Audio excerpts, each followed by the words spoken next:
Hello नमस्ते सिकाउने सेवाहरू साथीहरू हेर्नु होला म आन्टीको घरतिर आएको अनि यस्तो छ आन्टीको यतातिरको हाउसहरू साथीहरू हेर्न सक्नुहुन्छ।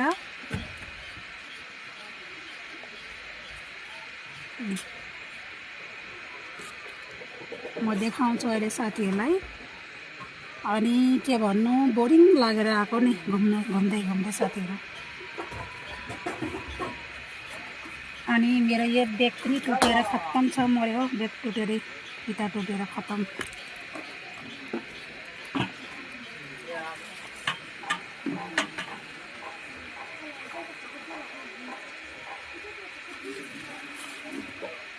अनि साथीहरू हेर्न सक्नुहुन्छ यो मकै हेर्नु होला न।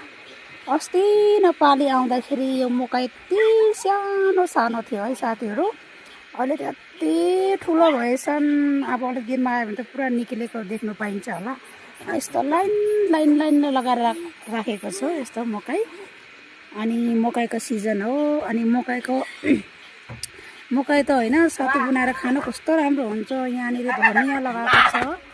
अनि हेर्न सक्नुहुन्छ केटाकेटीहरू खेल्दैछ, हल्ला गुल्ला गर्दैछ साथीहरू। अनि हेर्न सक्नुहुन्छ बच्चाहरू खेल्दै। अनि यताको घरहरू कोही यस्तो छ है साथीहरू। यस्तै हो संसारमा, कोही गरिब कोही धनी।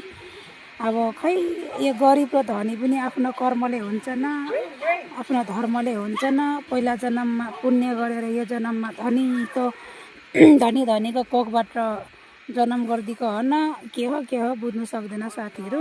हाम्रो पहिला बाबाले त भनेको थियो कि पहिला जन्ममा धर्म कर्म राम्रो दान पुण्य राम्रो गऱ्यो भने अग्ला जन्ममा हामीलाई राम्रो घरानीमा, राम्रो धर्मी घरमा, राम्रो घरानीमा जन्म दिन्छ अरे।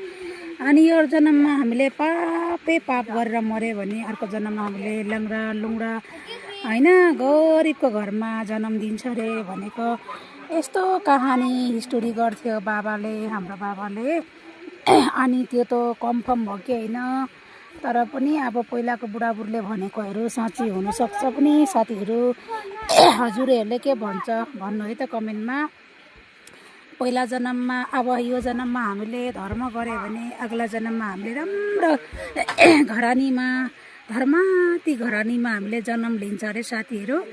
अनि यो जन्ममा पाप गरेर मऱ्यो भने अग्ला जन्म ह्युमन बडी पाउँदा पनि हामीले होइन मान्छेको बडी पाए पनि हामीले मानव चोला पाए पनि के भन्छ दुखी गरिब अब रेलगेटको भिखारी त्यस्तोको कोखमा हामीलाई जन्म दिन्छ अरे साथीहरू। यस्तो भन्नुहुन्थ्यो हाम्रो बाबाले।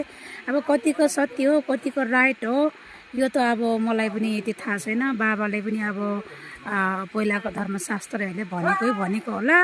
अनि हजुरहरूको के विचार हो साथीहरू मैले भनेकोहरू कमेन्टमा भन्नु है त साथीहरू। अनि कस्तो लाग्यो यताको दृश्यहरू हजुरहरूलाई त फ्रेन्ड लोग कस्तो लाग्यो हजुरहरूलाई यताको दृश्य भन्नु है त कमेन्टमा साथीहरू। अनि फ्रेंड लोग देख सकते हैं ये जो हम आंटी की साइड में, आंटी के घर की हाउस की साइड में आ गए हैं। और ये जो क्रोन है ना मकई, पहले आने के टाइम में तो इतना छोटी थी, अभी तो इतना बड़ा हो गया है फ्रेंड लोग। और हम थोड़ा ऐसे 10-15 डेज में तो ये निकल जाएंगे फ्रेंड लोग क्रोन ना ये मकई।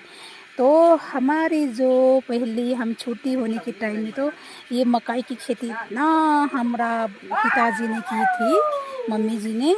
और इतना खेती करके हम लोग को सतुआ बना के खाती थी। मॉर्निंग में नाश्ता बना के चाय के साथ, दूध चाय के साथ इतना मस्त लगती थी फ्रेंड लोग।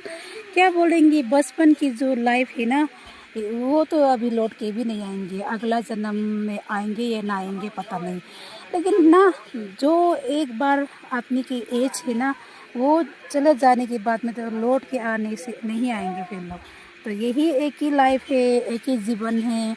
तो हंसी खुशी से रहना चाहिए, मस्त रहना चाहिए। और कहाँ जाना, घूमना चाहिए फ्रेंड लोग है ना। तो क्या करेंगे, जितना भी धन संपत्ति कमाएंगे वो तो लेके नहीं जाएंगे, ये संसार में छोड़ के जाना पड़ेगा। लेकिन हाँ, धन संपत्ति तो ये संसार में जब तक होंगे अपने परिवार के लिए थोड़ी रखना चाहिए, नहीं चाहिए भी इतना नहीं है।